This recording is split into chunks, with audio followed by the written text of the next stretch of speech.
Hello friends, welcome to our YouTube channel तैयारी exam की। तो आज के इस वीडियो में हम क्लास 12 जीव विज्ञान से अध्याय है 7 मानव स्वास्थ्य एवं रोग से 5 अंक स्तरीय प्रश्न देख रहे हैं, जो कि परीक्षा में आपको सीधे प्रश्न पूछे जाएंगे। तो वीडियो को अंत तक देखें। चैनल पे नए हैं तो चैनल को सब्सक्राइब करके बेल आइकन को प्रेस कर दे। तो चलिए स्टार्ट करते हैं।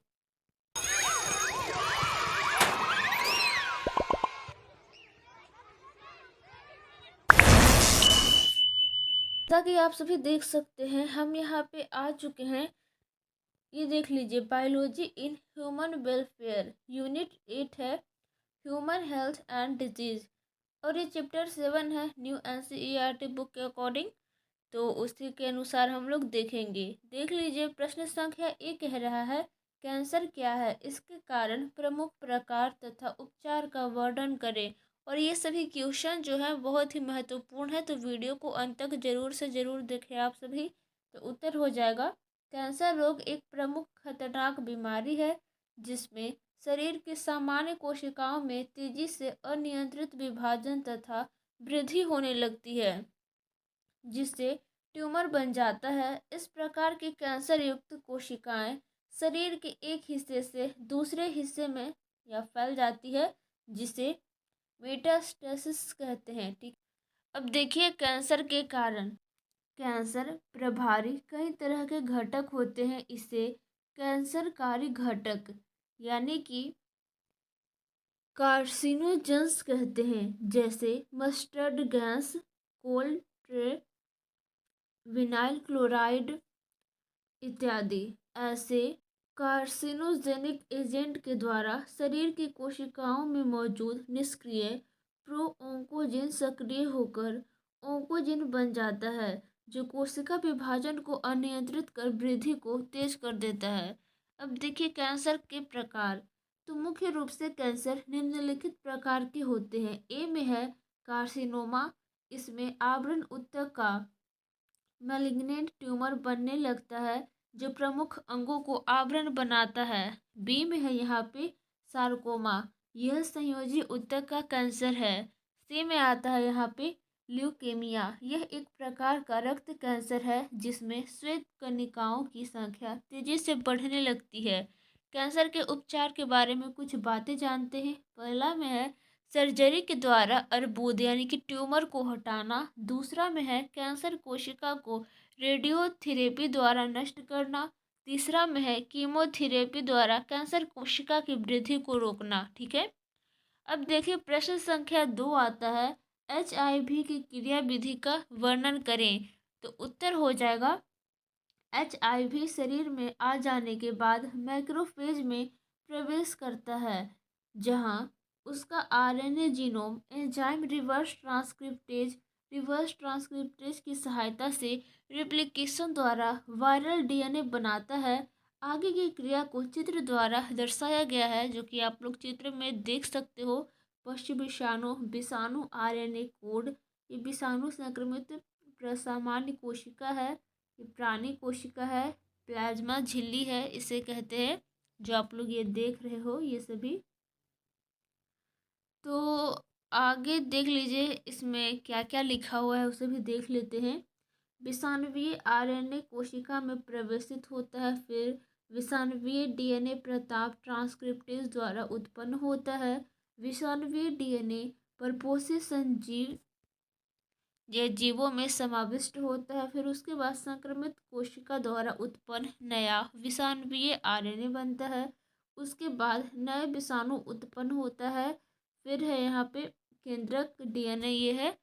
अब आगे है यहाँ पे नए विषाणु दूसरी कोशिकाओं को प्रभावित कर सकते हैं। चित्र है HIV की क्रिया विधि। अब देखिए प्रश्न संख्या 3 पूछ रहा है, संक्रामक तथा गैर संक्रामक रोगों में अंतर करें। चलिए इसका उत्तर देखते हैं। इस टाइप के प्रश्न परीक्षा में पूछ दिए जाते हैं, जिसका सीधे आपको 5 नंबर मिलेगा। अगर आप लोग इस तरह से बना देते हैं तो आपको कोई नहीं रोक सकता है। तो चलिए देखते हैं संक्रामक रोग, गैर संक्रामक रोग। अब देखिए पहला में है, ये रोग कारक जीवित या परजीवी द्वारा होता है। ये जीवित जीवों के अलावा अन्य कारकों द्वारा होता है। अब देखिए दूसरा है, इस रोग का संक्रमण किसी संक्रमित व्यक्ति से स्वस्थ व्यक्ति में होता है। यह एक व्यक्ति से दूसरे में संक्रमित नहीं हो पाता है। अब तीसरा में आता है यहाँ पे, इसमें प्रत्यक्ष या अपरोक्ष रूप से संक्रमण का संवहन होता है और इधर संक्रमण का संवहन अनुपस्थित होता है। अपवाद जन्मजात रोग। अब 4 नंबर में है, सार्वजनिक स्वास्थ्य तथा घरेलू स्वास्थ्य माहौल इस तरह घटना को कम कर सकता है और सार्वजनिक स्वास्थ्य तथा स्वस्थ माहौल अप्रभावी होता है। 5वां में है, जैसे चेचक व टीबी और इधर है कैंसर व हृदय रोग। तो ये हम लोग देख रहे थे संक्रामक तथा गैर संक्रामक रोग में अंतर। अब देखिए प्रश्न संख्या 4 आता है यहाँ पे, मानव में संक्रामक रोग क्या है, इसे उपयुक्त उदाहरण द्वारा दर्शाएं इन और इसके प्रमुख रोग जनित कारक का नाम लिखें। तो उत्तर हो जाएगा, इस तरह के रोग को प्रभावित करने वाले कारक एक व्यक्ति से दूसरे में या तो प्रत्यक्ष संचारित होते हैं या परोक्ष रूप से। इसे छुआछूत की बीमारी भी कहते हैं। यह विषाणु, जीवाणु एवं अन्य रोग जनित कारक द्वारा संचारित होता है, जिसके प्रमुख उदाहरण निम्नलिखित है। आगे देखिए, प्रमुख संचारित होने वाले रोगों के प्रकार। पहला में है विषाणु जनित रोग, जैसे influenza, small pox, chicken pox आदि। और जीवाणु जनित रोग की बात करें तो जैसे हैजा हो गया, टाइफॉइड हो गया, सिफिलिस इत्यादि आदि। तीसरा में है प्रोटोजोआ जनित रोग, जैसे अमीबियासिस, मलेरिया, कालाजार, स्लीपिंग सिकनेस आदि। 4 नंबर में आता है फफूंदी जनित रोग, जिसे रिंगवॉर्म, एथिलीट फूट कहते हैं। 5वां में है रिकेटिशियल रोग, ठीक है, जैसे कि ट्रेंच फीवर, टाइफर फीवर या क्यू फीवर, पता नहीं से कहते हैं। प्रश्न संख्या 5 है, अंतरजाल प्रतिरक्षा क्या है, विभिन्न अवरोधक द्वारा 100 उदाहरण इसका वर्णन करें। यह किस प्रकार उपार्जित प्रतिरक्षा से भिन्न है, यानी कि अलग है। तो उत्तर हो जाएगा यहाँ पे, अंतर्जात प्रतिरक्षा जन्मजात है, अतः जीवों में स्वतः पेरेंट से संतति में जाता है तथा शिशुओं की रक्षा जीवन पर्यंत करता है। यह नॉन स्पेसिफिक है, अर्थात किसी खास या विशिष्ट रोग जीवी के लिए नहीं होता है। अब देखिए अंतर्जात प्रतिरक्षा हेतु विभिन्न अवरोधक। पहला में है फिजिकल बैरियर्स। यह विभिन्न रोगजन्य के लिए यांत्रिक अवरोधक का कार्य करता है, जैसे त्वचा व म्यूकस झिल्ली। आगे आता है यहाँ पे दूसरा में साइकोलॉजिकल बैरियर्स, जैसे आमाशय से श्रापित, गैस्ट्रिक जूस, शरीर का ताप, पित्तरस इत्यादि। और तीसरा में आता है सेलुलर बैरियर्स, जैसे न्यूट्रोफिल्स तथा मोनोसाइटस नामक भक्षी श्वेत कोशिका। 4 में आता है यहाँ पे साइटोकाइन बैरियर्स, जैसे इंटरफेरॉन नामक प्रोटीन जो विषाणु के आक्रमण से कोशिका को बचाता है। अब देखिए अंतर्जात एवं उपार्जित प्रतिरक्षा में अंतर। अंतर्जात प्रतिरक्षा और इधर उपार्जित प्रतिरक्षा, तो यह जन्मजात होता है और यह जन्म के बाद उपार्जित होता है। चलिए आगे चलते हैं। इसका प्रभाव जिन पर्यंत होता है और इसका प्रभाव लघु या दीर्घकालीन होता है। और यहाँ पे है, यह विभिन्न बैरियर से बना होता है। यह खास तरह के टी सेल व बी सेल से निर्मित होता है। अब देखिए प्रश्न संख्या 6 आता है, उपार्जित प्रतिरक्षा न्यूनता संलक्षण एड्स क्या है, इसके रोगजनक संचरण, रोग के कारण, पहचान एवं निदान का वर्णन करें, इसके रोकथाम हेतु सुझाव दें। बहुत ही इम्पोर्टेंट क्वेश्चन है परीक्षा के दृष्टिकोण से और ये एग्जाम में क्वेश्चन आते रहते हैं। देखिए ये 2018 के फाइनल बोर्ड एग्जाम में भी पूछा गया है, तो इसे आप लोग ध्यान से देखेंगे। एड्स एक प्रकार का सेल मीडिएटेड इम्यून सिस्टम में होने वाला विकार है, जिसमें हेल्पर टी कोशिका की संख्या घट जाती है तथा प्राकृतिक रोग प्रतिरोधक क्षमता का ह्रास हो जाता है, यानी कि हानि हो जाता है। HIV नामक विषाणु इसका रोगजनक कारक है। HIV एक प्रकार का पशु विषाणु है जिसमें RNA आनुवंशिक पदार्थ होते हैं, साथ ही रिवर्स ट्रांसक्रिप्टेज एंजाइम होता है जिससे रिवर्स ट्रांसक्रिप्शन होता है। इस विषाणु का संचरण किसी संक्रमित व्यक्ति के रक्त व वीर्य यानी कि स्पर्म द्वारा अन्य व्यक्ति में होता है। इस रोग का पहचान एलिशा, ध्यान देंगे जो एलिजा है, जांच एवं यहाँ पे वेस्टर्न ब्लोटिंग तकनीक द्वारा किया जाता है। बहुत ही इंपॉर्टेंट पॉइंट है यहाँ पे। निदान की बात करें तो एड्स का कोई अस्थायी निदान नहीं, यानी कि इसका कोई अस्थायी उपचार या इलाज उतना अभी तक नहीं आया है, परंतु कुछ खास दवाई द्वारा जैसे जिडोवुडिन या एजेडटी द्वारा रोगी के जीवन काल को बढ़ाया जा सकता है। ये नहीं कह सकते हैं कि पूरा ज़िंदगी भर वो ज़िंदा रह सकता है, लेकिन उसके जो जीवन काल है उसे थोड़ा बहुत बढ़ाया जा सकता है। और एड्स की रोकथाम की बात करें तो यहाँ पे अज्ञात व्यक्ति के साथ यौन संबंध से बचना चाहिए, जैसे कि मेल फीमेल होते हैं तो आपको जो सेक्स करने से बचना चाहिए, और बिना जो सेफ्टी के सेक्स वगैरह नहीं करना चाहिए, ठीक है। तो फिर आगे है, रक्तदान से पहले दाता के रक्त की जांच होनी चाहिए। जैसे कि ब्लड डोनेशन जो बैंक होता है, तो वहाँ पे जो रक्त जो दान किया जाता है, ठीक है, सभी ब्लड ग्रुप का, तो उसे पहले चेक करवा लेना चाहिए, उसके बाद करना चाहिए रक्तदान। यहाँ पे है डिस्पोजेबल सुई या सिरिंज का प्रयोग करना चाहिए, यानी कि एक बार सुई का उपयोग या प्रयोग हो गया, फिर उसके बाद उस सुई को फेंक देना चाहिए। ऐसा नहीं है कि उस सुई को यूज कर लिए फिर उस सुई को फिर दोबारा दूसरे व्यक्ति में कर रहे हैं। अगर पहले वाले को एड्स होगा या कोई बीमारी होगी तो दूसरे में भी वो चला जाएगा, इसीलिए हर बार नए सुई का प्रयोग करना चाहिए। अब देखिए प्रश्न संख्या 7 है, अल्कोहल या ड्रग के द्वारा होने वाले कुप्रयोग के हानिकारक प्रभाव की सूची बनाएं। तो यहाँ पे उत्तर हो जाएगा, ड्रग या अल्कोहल के कुप्रयोग के दूरगामी परिणाम हो सकते हैं। ड्रगों की अत्यधिक मात्रा से श्वसनपात यानी कि रिस्पायरेटरी फेलर, हृदयपात, हार्ट फेलर अथवा प्रमस्तिष्क रक्तस्राव यानी कि सेरेब्रल हेमरेज के कारण सममूर्छा यानी कि कोमा और मृत्यु हो सकती है। ड्रगों का संयोजन या अल्कोहल के साथ उनके सेवन का आमतौर पर यह परिणाम अतिमात्रा होती है। युवाओं में ड्रग और अल्कोहल दुरुपयोग के सबसे सामान्य लक्षण शैक्षिक क्षेत्र में प्रदर्शन में कमी, बिना किसी स्पष्ट कारण के स्कूल या कॉलेज से अनुपस्थिति, व्यक्तिगत स्वच्छता में रुचि में कमी, विनिवर्तन, एकांकीपन, अवसाद, थकावट, आक्रमणशील और विद्रोही व्यवहार, परिवार और मित्रों से बिगड़ते संबंध, शौक की रुचि में कमी, सोने और खाने की आदतों में परिवर्तन, भूख और वजन में घट बढ़ आदि है। आगे है यहाँ पे, ड्रगों का एक और दुरुपयोग कुछ खिलाड़ियों द्वारा अपने प्रदर्शन को और बेहतर करने के लिए हो सकता है। वे खेलों में स्वापक, पीड़ाहर, नारकोटिक एनाल्जेसिक, स्टेरॉयडों, मूत्रल दवाओं और कुछ हार्मोनों का कुप्रयोग मांसपेशियों को शक्तिशाली बनाने और आक्रामकता को बढ़ाने और फलस्वरूप खेल प्रदर्शन के लिए करते हैं।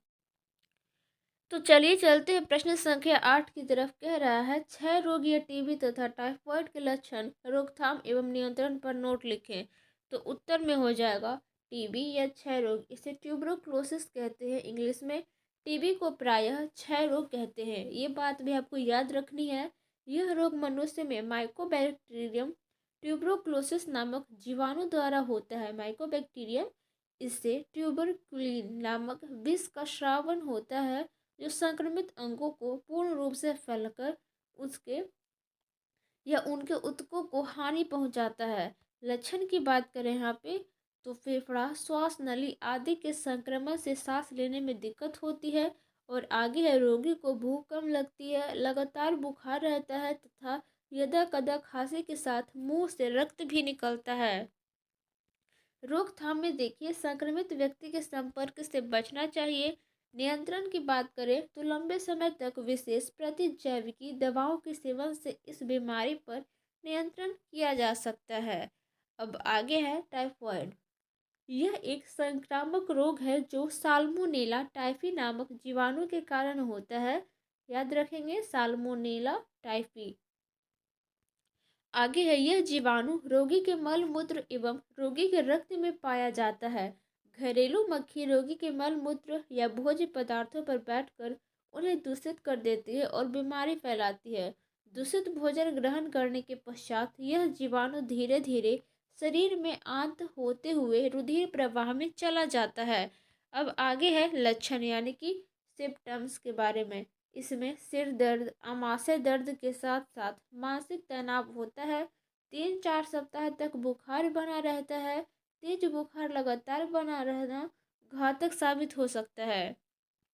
रोकथाम की बात करें प्रिवेंशन की, तो दूषित भोज्य पदार्थों से परहेज करना चाहिए क्योंकि यह एक संक्रामक रोग है। अतः रोगी को अलग कमरे में रहकर सेवा शुश्रूषा करनी चाहिए।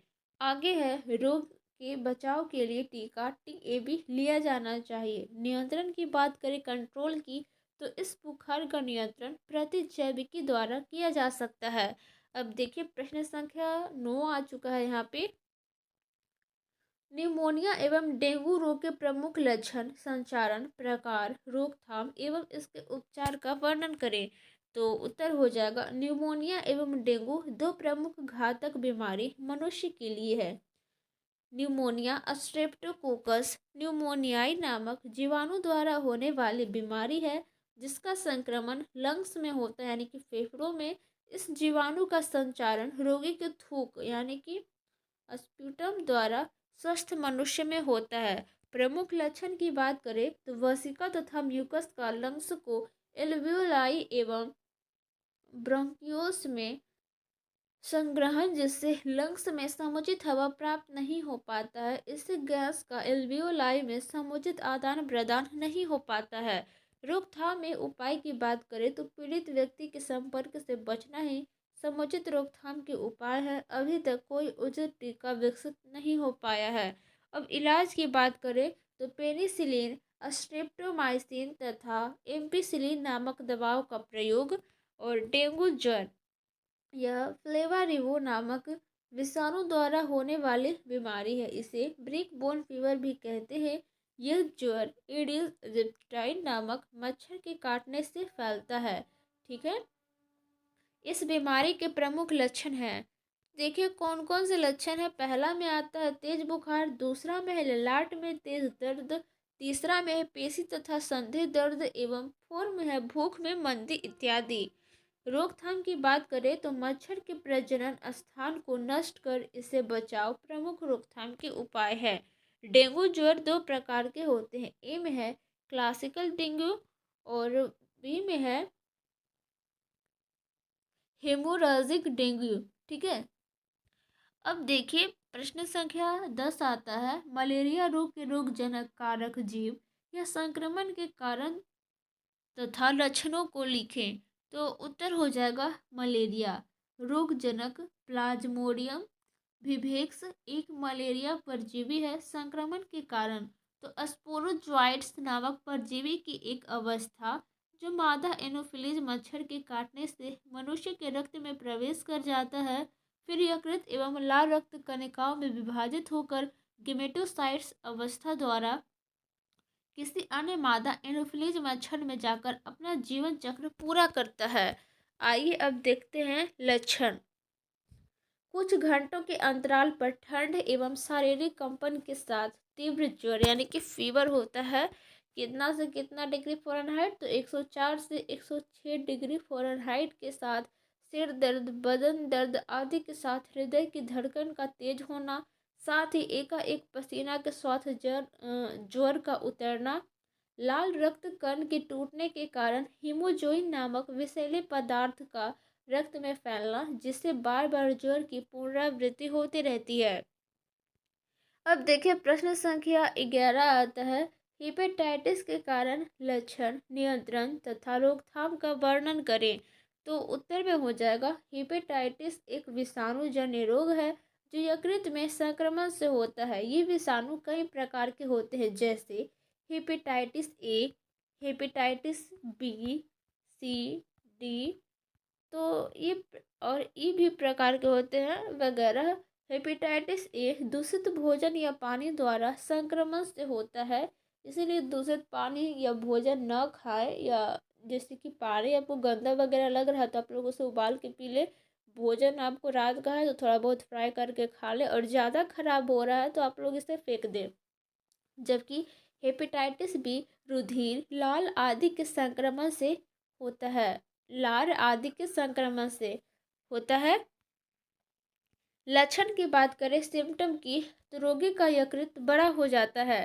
त्वचा एवं आंखों के सफेद भाग का पीलापन, इसे प्रायः जॉन्डिस कहते हैं। अब नियंत्रण कंट्रोल की बात करें तो अधिक चर्बीदार, अधिक प्रोटीन युक्त तथा मसाला युक्त भोजन का सेवन नहीं करना चाहिए। रोकथाम की बात करें तो प्रिवेंशन, स्वच्छ दैनिक जीवन व्यतीत करना चाहिए। हेपेटाइटिस बी का टीका लगाकर रोग की रोकथाम करना चाहिए और रुधिर की जांच कर ही उसे चढ़ाना चाहिए। अब देखिए प्रश्न संख्या 12 होता है, इन्फ्लुएंजा रोग के कारण, लक्षण, नियंत्रण तथा रोकथाम के उपाय का वर्णन करें। तो उत्तर हो जाएगा, यह एक प्रकार का वायरल रोग है जो मिक्सोवायरस नामक विषाणु के विभिन्न स्ट्रेन द्वारा होता है। इस रोग को साधारणतः फ्लू के नाम से जाना जाता है। रोग के विषाणु वायु द्वारा रोगी के छींक के साथ फैलता है। लक्षण की बात करें तो विषाणु हवा द्वारा छींक के साथ फैलता है तथा तेजी से फेफड़े में संख्या में वृद्धि करता है। एक संक्रमित आदमी में 1 से 4 दिनों के अंदर रोग के लक्षण प्रकट होते हैं, जिसमें 3 से 4 दिनों तक सर्दी, छींक के साथ बुखार व सिर दर्द होता है। नियंत्रण कंट्रोल की बात करें तो इस रोग को नियंत्रण में लाने का कोई प्रभावी दवा उपलब्ध नहीं है, फिर भी एस्पिरिन के सेवन से कुछ आराम व राहत मिलती है। तो बहुत सारे अभी ऐसे डिजीज हैं जिसको मतलब कंट्रोल में किया नहीं जा सकता है, लेकिन कुछ दिन के लिए, कुछ समय तक के लिए व्यक्ति को राहत या आराम मिल सकता है। रोकथाम की बात करें प्रिवेंशन की, तो बच्चों को ठंडा से बचाना चाहिए, रोगी को स्वस्थ व्यक्ति से अलग रखना चाहिए, समय समय पर टीका लगवाना चाहिए। अब देखिए प्रश्न संख्या 13 आता है, रेबीज रोग के कारण, लक्षण, नियंत्रण, रोकथाम के उपायों का वर्णन करें। और ये भी क्वेश्चन परीक्षा के दृष्टिकोण से बहुत ही इम्पोर्टेंट है, तो चलिए इसे देखते हैं। यह एक प्रकार का विषाणु जनित रोग है जो रेबीज वायरस द्वारा उत्पन्न होता है। यह वायरस कुत्ते, चमगादड़, गीदड़ इत्यादि में पाया जाता है। कोई भी रैबिट यानी कि पागल जंतु जब किसी मनुष्य को काटता है, उसके लार के साथ वायरस उस मनुष्य में प्रवेश कर उसके मस्तिष्क में चला जाता है। मनुष्य के केंद्रीय तंत्रिका तंत्र से फिर लार में चला जाता है। इस रोग से ग्रसित रोगी 5 से 10 दिनों में ही मर जाता है। ठीक है, अगर उसका ट्रीटमेंट नहीं हुआ, किसी पागल जानवर द्वारा काट लिया गया, तो उसकी 5 से 10 दिन में ही मृत्यु हो जाती है। पर कभी कभी यह रोग संक्रमण के 1 वर्ष के बाद भी हो सकता है। ओके, अब आगे देखिए लक्षण है यहाँ पे, सिर दर्द, गर्दन दर्द, सामान्य बुखार, क्रोध व चिड़चिड़ापन इस रोग के प्रमुख लक्षण हैं। साथ ही रोगी जल से डरते रहता है, इसे हाइड्रोफोबिया कहते हैं। अगर आपको ऐसा कुछ लक्षण दिख रहा है, कोई बताने से डर रहा है, तो आप लोग इसे डॉक्टर के पास ज़रूर से ले जाएं। ठीक है, अब नियंत्रण की बात करें जो कि लास्ट है, तो कंट्रोल, कटे हुए स्थान को तुरंत साबुन तथा पानी से धो देना चाहिए। साथ ही उसे एंटी रेबीज सीरम देना चाहिए। रोकथाम की बात करें यहाँ पे, तो पालतू कुत्ते, बिल्ली इत्यादि को समय समय पर एंटी रेबीज टीका लगवाते रहना चाहिए। बस यही था वीडियो। आई होप आप सभी को वीडियो अच्छा लगा होगा, तो लाइक कर दें। चैनल पे नया है तो चैनल को सब्सक्राइब करके बेल आइकन को प्रेस कर दें, ताकि हमारे और भी आने वाले वीडियो नोटिफिकेशन सबसे पहले आप सभी तक पहुंच सके। अगर आपको इसका PDF प्राप्त करना है तो उसके लिए सिंपली टेलीग्राम पे जाएंगे और चैनल का नेम सर्च करेंगे, तैयारी एग्जाम के 12th ग्रुप। जैसे ही सर्च करेंगे हमारे चैनल का लोगो आ जाएगा, क्लिक करके आप सभी ज्वाइन कर लेंगे। वहाँ पे और भी बहुत सारे PDF है, वहाँ से पढ़ के आप लोग एग्जाम में अच्छे अंक प्राप्त कर सकते हैं। चैनल के प्लेलिस्ट में बहुत सारे प्लेलिस्ट है, वहाँ से भी आप लोग विजिट कर लें और वहाँ से भी आप लोग पढ़ सकते हैं। तो देरी किस बात की, मिलते हैं नेक्स्ट वीडियो में। Thank for watching this video.